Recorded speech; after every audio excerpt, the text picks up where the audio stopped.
Oi, tudo bem com vocês? Eu quero agradecer a oportunidade de participar de um projeto tão bonito, porque toda vez que a literatura vai à escola, toda vez que a literatura está na escola, toda vez que a literatura é incentivada na escola, nos enche de alegria. Como essa plateia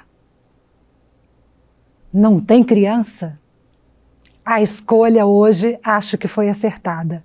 Eu trouxe para vocês esse livro, Fábula Urbana, de José Rezende Júnior, com a ilustração de Rogério Coelho e editado pelo Gato Leitor.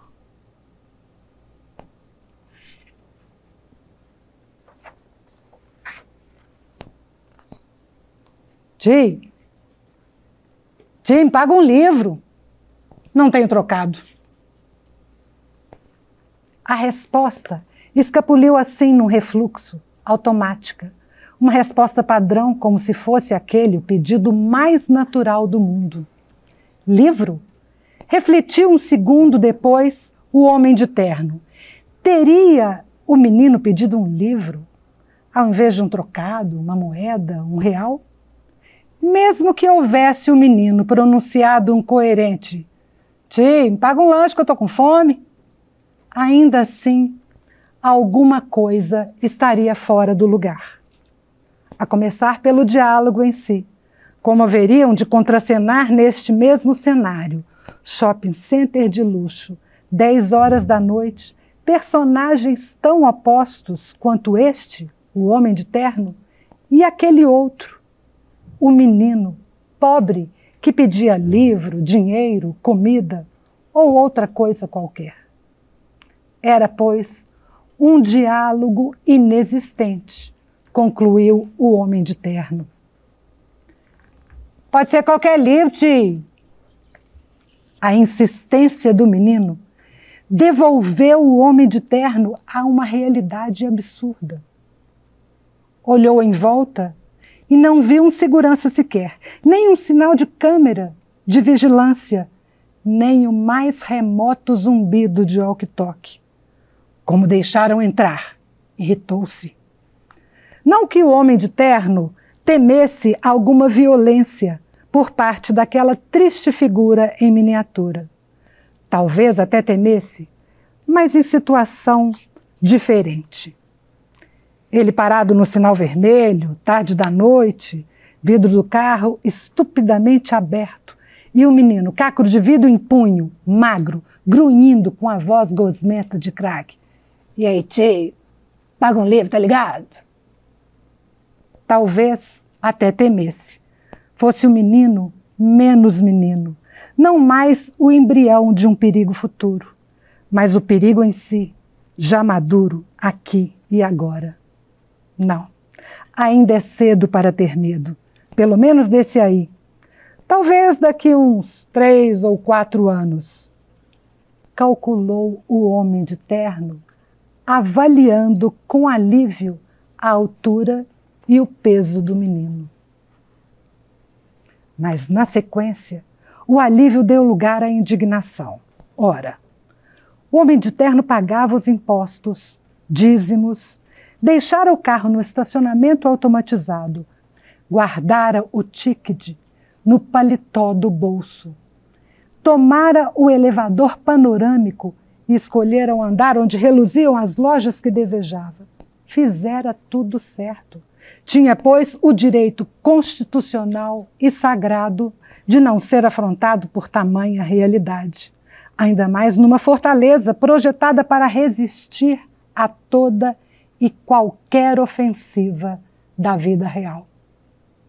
Num lugar assim, a única realidade permitida deveria ser a dos reality shows nas TVs gigantes das lojas de eletrodomésticos. Tchê, não precisa nem ter figura, pode ser baratinho.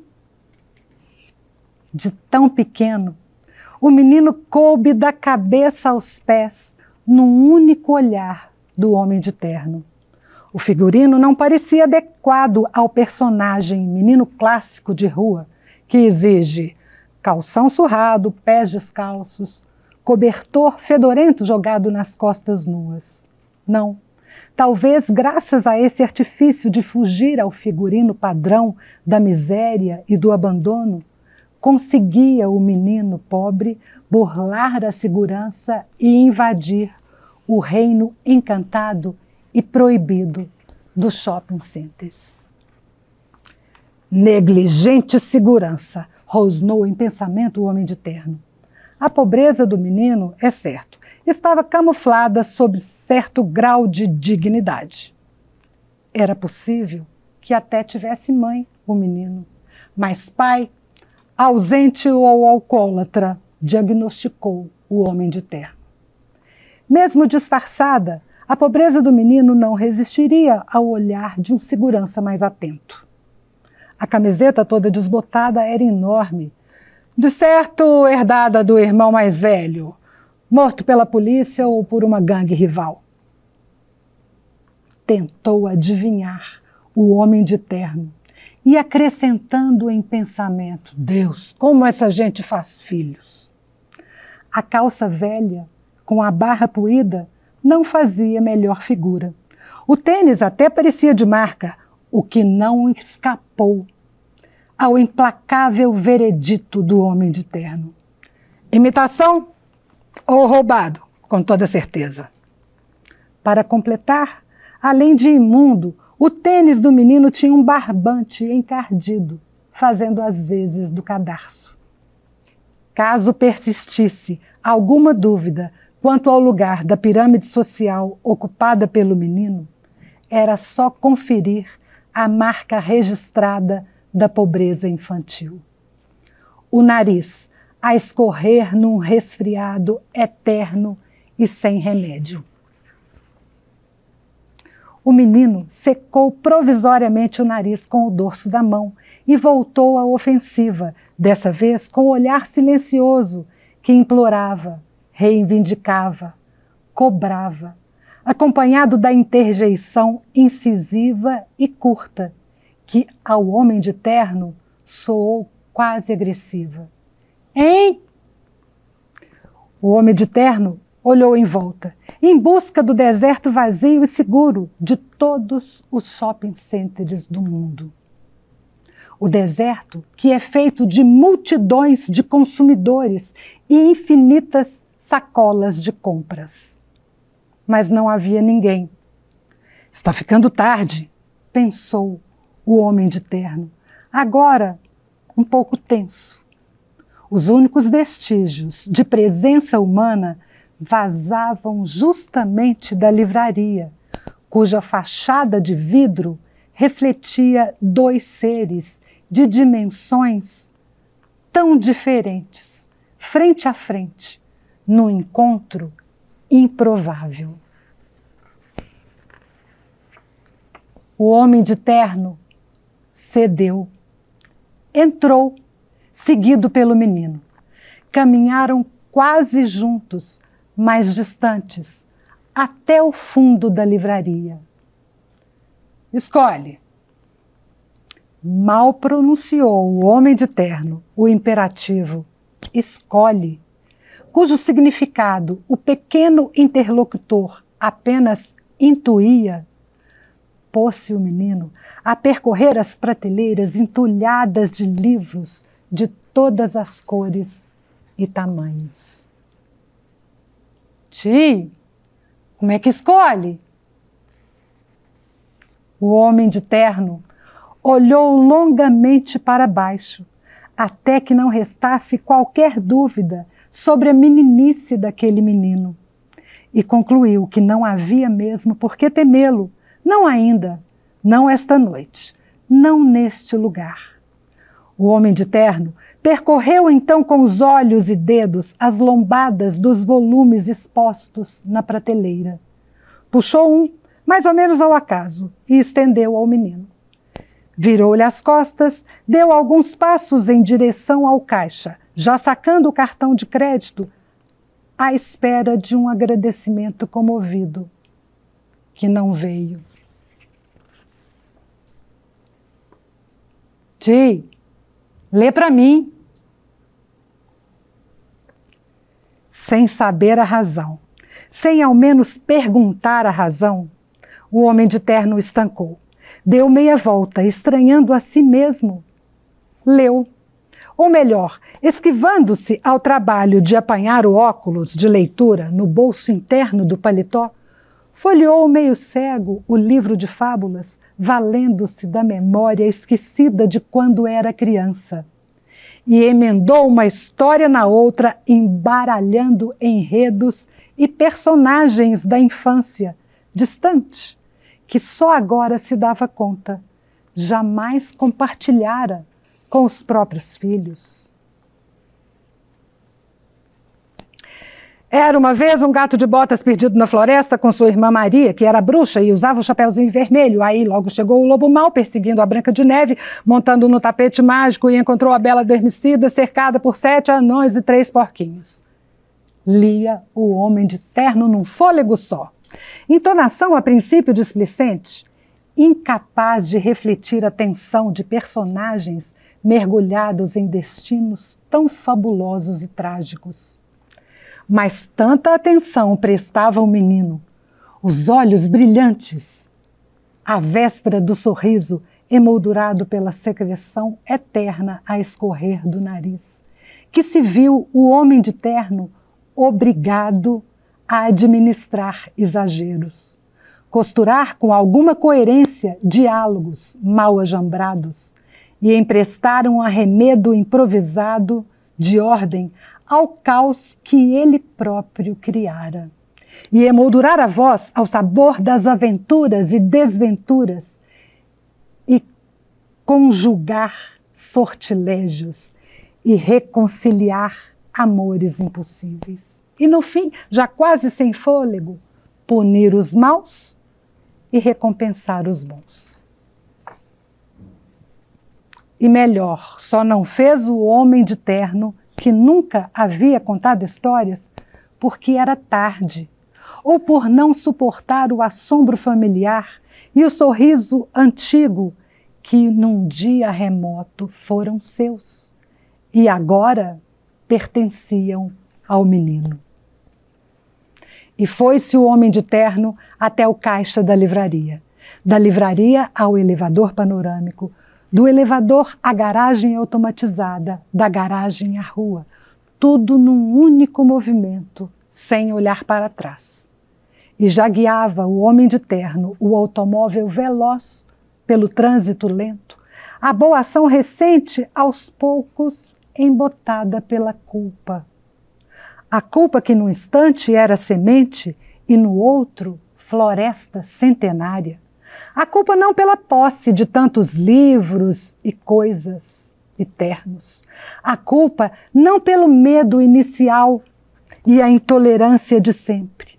A culpa por ter esquecido de dizer ao menino, ainda que ele próprio não acreditasse no que esquecera de dizer.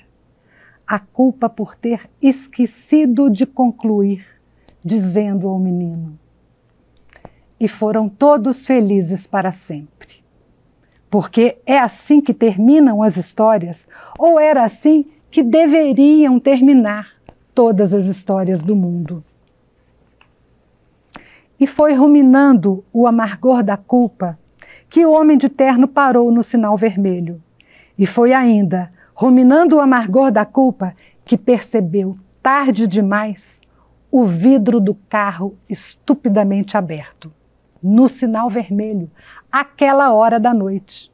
E foi então que o homem de terno, grudado ao volante, avistou o vulto saindo de um beco escuro. O vulto que parecia o mesmo menino, mas de alguma forma outro, menos menino, mais forte e ameaçador. O tórax inflado sob a camiseta poída, ou antes, a arma oculta sob a camiseta poída, era o menino. Era o menino. E o homem de terno vomitou a culpa e engoliu o medo. E trêmulo, incapaz do gesto salvador de fechar a tempo o vidro elétrico, entregou-se o homem de terno ao destino e viu o menino encher toda a janela do carro e, de sob a camiseta inflada e puída, sacar o livro e disparar a queima-roupa. Tio, me ensina a ler.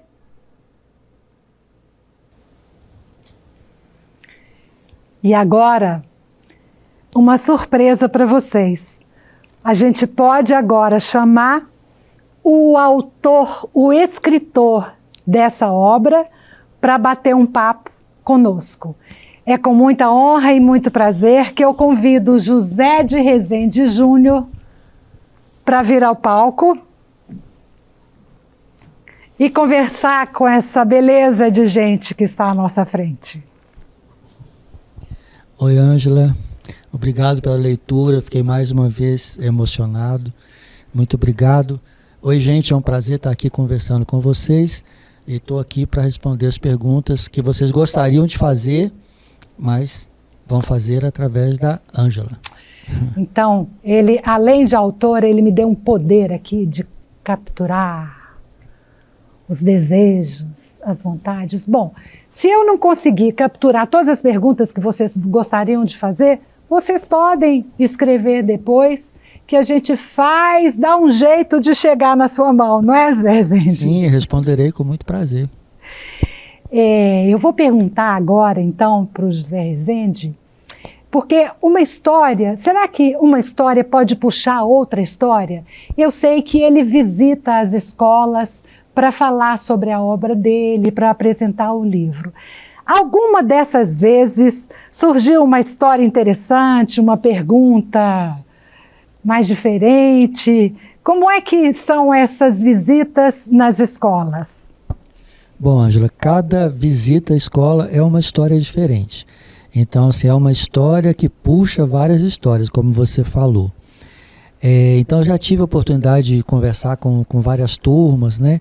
E, de um modo geral, são estudantes como vocês, né? Estudantes de escolas públicas, né? E fazem, é muito interessante porque os professores estimulam, né? Então eles fazem encenações de teatro, fazem ilustrações. Uma vez eu ganhei um quadro, uma pintura que é inspirada na primeira frase do livro, né? Ei, tio, me paga um livro.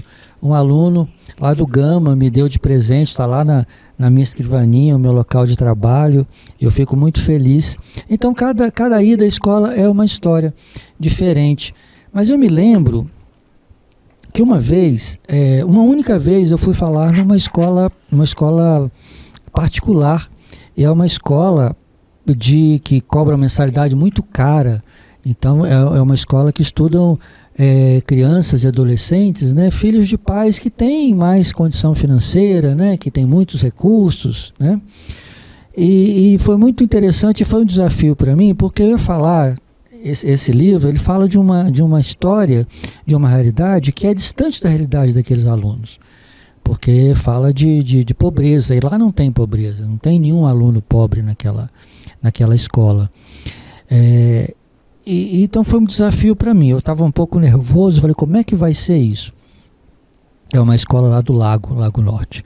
Bom, acontece que a professora fez um trabalho muito bonito com os estudantes. O que ela fez? Ela estimulou os estudantes, os alunos, a pesquisarem sobre a questão central desse livro. A questão, para mim, principal desse livro é desigualdade. Você tem um homem de terno, que tem muitos ternos, tem muito dinheiro para comprar livro, ele tem carro, né? E do outro lado você tem um menino pobre, que não tem nada, e ele está pedindo um livro. Então, é uma história sobre a desigualdade, que é um reflexo, né, do que acontece no Brasil. Vocês já devem ter visto, né, que tem gente com muito dinheiro e gente sem dinheiro nenhum aqui no Brasil. E é disso que esse livro fala. Bom, então fui conversar com esses alunos dessa escola particular, dessa escola muito cara. E a professora fez todo um trabalho com eles, como eu disse, né, com os alunos. E eles pesquisaram sobre a desigualdade, sobre a pobreza, sobre a fome. Fizeram um trabalho muito bonito.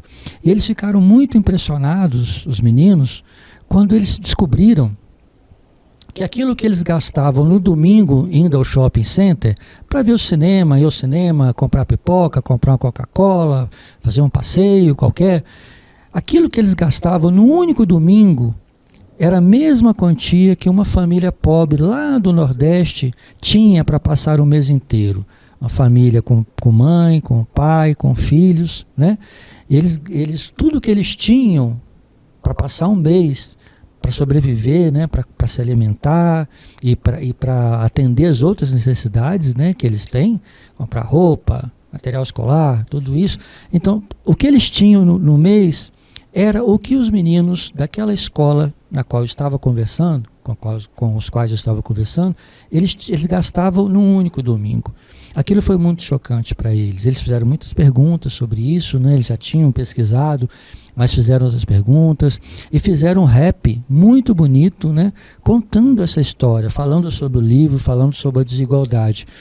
Então, foi a única vez que eu fui falar numa escola particular, uma escola onde os alunos tinham muito dinheiro, e foi a vez que me marcou muito exatamente por isso, por contar uma história que era diferente da realidade daqueles meninos e por permitir, por dar oportunidade para que eles pesquisassem e conhecessem essa realidade que era desconhecida para eles.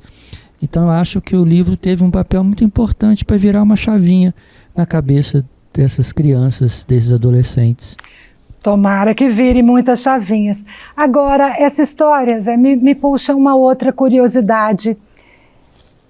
Tanta falta esse menino tinha, tanta pobreza, tanta carência de comida, de iPod, iPad, de tênis, de coisas coloridas, tanto produto de consumo. Esse menino pede um livro. De onde surgiu? De onde surgiu essa ideia? O que você me diz disso? Por que um livro? Por que esse menino pede um livro com tanta carência? Bom, esse menino, ele tinha carência de tudo, né? Ele tinha carência de... provavelmente, né? O livro não diz isso claramente, mas que ele tinha fome. Ele tinha fome de comida mesmo. Ele precisava de roupa.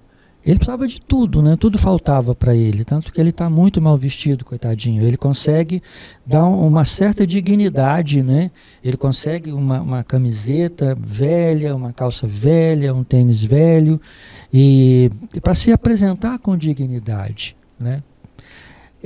Mas falta tudo para essa criança. Por que ele vai pedir um livro, né? Eu pensei o seguinte, porque o ser humano, ele não precisa somente suprir aquelas necessidades essenciais da sua sobrevivência. Se ele não comer, ele morre. Mas é mais do que isso. Ele precisa mais do que isso, sabe? Ele precisa...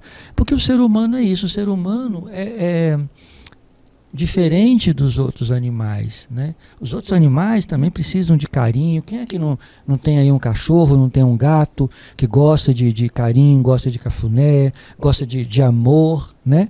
E nós, seres humanos, também precisamos disso, né? Mas além disso, nós temos a imaginação, nós temos o nosso imaginário, nossa capacidade de sonhar, né? E o livro é aquilo que vai conduzir ao menino a uma outra realidade, né? Porque quem lê conhece outras realidades, conhece outros mundos, vai a lugares que nunca poderia ir. Talvez você nunca consiga ir num lugar, no estrangeiro, num país distante, mas o livro te transporta para esse lugar. Então esse menino, como qualquer um de nós, seres humanos, ele precisa disso também, ele precisa ser transportado para esse lugar. Então o menino, mais do que sobreviver, ele precisa viver. E viver é sonhar, sabe? É ter esse espaço para a imaginação, para o encantamento, sabe? Assim, para a alegria. Ele precisa disso tudo, né? Ele precisa, e o livro é um instrumento, o livro é o veículo, o livro é que vai levar o menino a isso. Mais do que um tênis de marca, mais do que uma roupa melhor, mais do que qualquer coisa, é o livro que vai permitir isso, né? Essa é uma história de amor aos livros, de amor à leitura e da importância do livro e da leitura para nos transportar para outras realidades que dialogam com a nossa realidade, né? São outras realidades distantes, mas que fazem parte. É a realidade que a gente gostaria de ter, gostaria de viver e, no entanto, a desigualdade impede que a gente viva. Acho que o livro fala sobre isso. Então, se a escola quer viver a vida, a escola tem que se aproximar da literatura, que traz tanto a vida real quanto a vida imaginária, que nos põe no universo da criatividade para enfrentar esse mundo. Muito obrigada, Paulo Freire, por nos ensinar a ter fome de conhecimento.